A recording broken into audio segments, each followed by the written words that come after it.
America के पूर्व राष्ट्रपति और वर्तमान राष्ट्रपति पद के उम्मीदवार डोनाल्ड ट्रंप 13 जुलाई की शाम को लगभग 6:15 बजे अमेरिका के बटलर पेंसिल्वेनिया में अपनी चुनावी सभा को संबोधित कर रहे थे।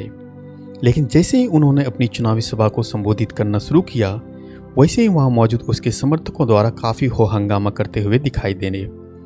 लेकिन क्या वो हंगामा अपने राष्ट्रपति पद के उम्मीदवार के समर्थन में था? जी बिल्कुल नहीं, क्योंकि वह हंगामे एक ऐसे हादसों में तब्दील हो चुकी थी जिसकी गूंज पूरी दुनिया भर में सुनाई देने लगी।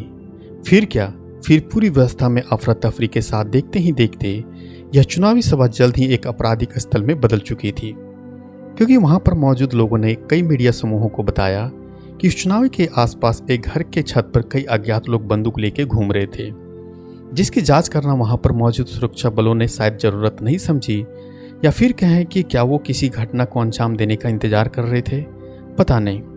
लेकिन जैसे ही उन्होंने अपनी चुनावी सभा को संबोधित करना शुरू किया, वैसे ही गोलीबारी की आवाज़ें सुनाई देने लगी। फिर एक गोली उस पूर्व राष्ट्रपति के कानों से होती हुई गुजरी, जिसमें हल्के से चोट या खरोंच देखने को मिले। उसके बाद उन्हें तुरंत अस्पताल में भर्ती कराया गया। वहां मौजूद कुछ लोगों की जान चली गई और कुछ लोग घायल हो गए, जिनका इलाज अब अस्पताल में चल रही है। कुछ समय के बाद वहां के सुरक्षा अधिकारियों द्वारा यह स्पष्ट किया गया कि पूर्व राष्ट्रपति अब बिल्कुल सुरक्षित हैं, और यह भी कहा गया कि इस घटनाओं में गोली चलाने वाले व्यक्ति को सुरक्षा बलों ने मार गिराया, जिसकी उम्र 20 साल बताई जा रही है। क्या यह रैली में हुई गोलीबारी से पूरी देश में चल रही गोलीबारी की व्यवस्था या देश भर में चल रहे बंदूक हिंसा की वास्तविकता को दर्शाती है, जहां कई परिवारों ने अपनों को ऐसी घटनाओं में खोया है, जहां कई परिवार और समाज कई दशकों से बंदूक हिंसा के कारण आज भी पीड़ित है। ऐसे में अमेरिका में यह पहली बार नहीं हुआ जब राष्ट्रपति या उपराष्ट्रपति पद पर रहे नेताओं की हत्या का प्रयास किया गया हो। इससे पहले भी कई अमेरिकी राष्ट्रपति की हत्या की घटनाएं हो चुकी है, और यह न केवल इन नेताओं के लिए नुकसानदायक था, बल्कि उस देश के इतिहास को भी दोहराता रहा है। अब पूर्व राष्ट्रपति की सुरक्षा और समाज की प्रतिक्रिया को लेकर कई सवाल अब अखबारों में देखने को मिल सकते हैं। अगर आप समाज से जुड़ी खबरों पर नज़र रखते हैं तो आप पाएंगे कि कई बार वहां के नागरिक समाज ने बंदूक हिंसा के खिलाफ अपनी आवाज़ उठाती रही है। लेकिन दुख की बात यह है कि समय के साथ इस तरह की बंदूक हिंसा को रोकने में वहां की सरकार नाकामयाब या लाचार दिखाई देती है। आज के समय में क्या यह कोई सोच सकता है कि अमेरिका के पूर्व राष्ट्रपति अपनी चुनावी रैली में भाषण दे रहे हों और वहां मौजूद लोग आसपास बिना किसी जांच और प्रक्रिया के राइफल या पिस्तौल लेकर घूम रहे हो? यदि ऐसा हुआ है तो खुले समाज की इस तरह की घटनाओं की सिर्फ कल्पना ही की जा सकती है, क्योंकि यह घटना वहां हुई है जहां लोगों का मानना है कि वह देश दुनिया का सबसे सुरक्षित वाला देश है। कई रिपोर्टों में आज की राजनीतिक में आक्रामकता और नेताओं की हताशा के कई प्रमाण लिखे या चर्चा किए जा चुके हैं, जिसका समर्थन करने के बजाय उसकी निंदा और तत्काल प्रभाव से कठोर कार्रवाई की जाने की जरूरत थी, क्योंकि हिंसा हमेशा देने और लेने की प्रक्रिया के साथ आती है, जिसमें नुकसान किसी के लिए भी असहनीय हो सकती है, और उसके बाद इन घटनाओं का परिणाम चाहे जो भी कुछ हुई हो, उसे स्वीकार करना ही पड़ता है।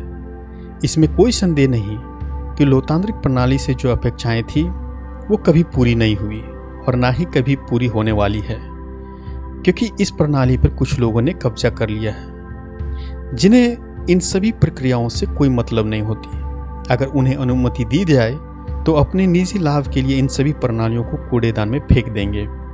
ऐसी कई घटनाएं सामने आई है जो साबित करती है कि जो लोग कहते हैं कि हम एक महान देश के रूप में लोकतंत्र या उनकी प्रणाली का बचाव करते हैं, वहीं के लोग इस व्यवस्था के खिलाफ अधिक आवाज़ उठाने का भी दम भरते हैं, जो स्पष्ट रूप से बताती है कि इस तरह की व्यवस्थाएं सिर्फ उन लोगों के लिए काम करती है जो सरकार के नज़दीक हैं या साथ हैं, या कुछ समूह हैं जो इन करीब शासन के साथ खेलते रहते हैं। वहाँ के सुरक्षा अधिकारियों द्वारा यह बताया गया कि 13 जुलाई की शाम को लगभग 6:15 बजे बटलर पेंसिल्वेनिया में पूर्व राष्ट्रपति ट्रंप की प्रचार रैली के दौरान एक संदिग्ध शूटर ने रैली स्थल के बाहर एक ऊंचे स्थान से मंच की ओर कई गोलियां चलाई, जिसमें यूएस सीक्रेट सर्विस पर्सनल ने शूटर को मार गिराया।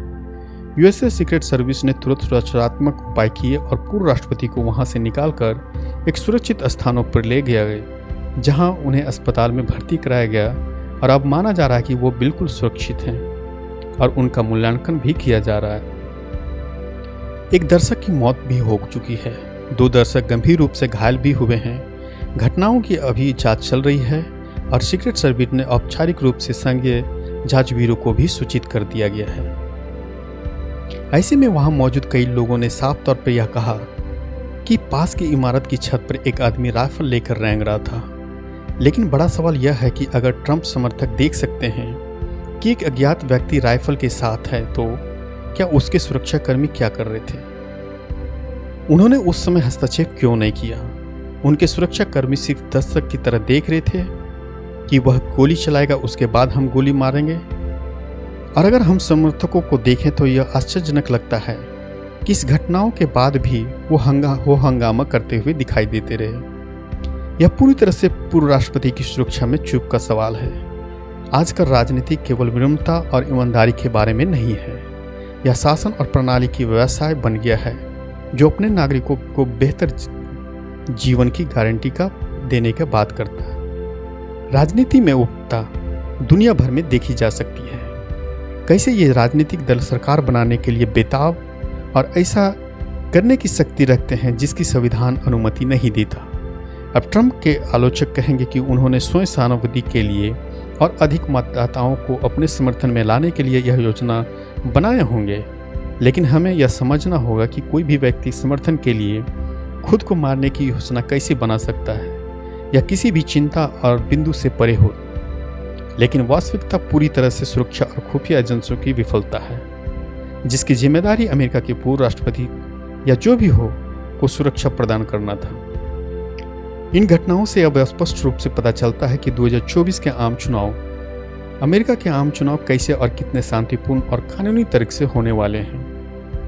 नवंबर 2024 में अमेरिका में आम चुनाव होने वाले, राष्ट्रपति चुनाव होने वाले हैं और दुनिया इन सभी घटनाओं को ध्यान से देख रही है और लोकतंत्र और उनकी पंगु व्यवस्था के बारे में भी चर्चा कर रही है जो नफरत और बदले से भरी हुई है। तो ऐसे में इस प्रकार की घटनाओं को हमेशा समाज को विभाजित करने और उकसाने के तौर पर भी देखा जाना चाहिए और इससे ज़्यादा कुछ नहीं।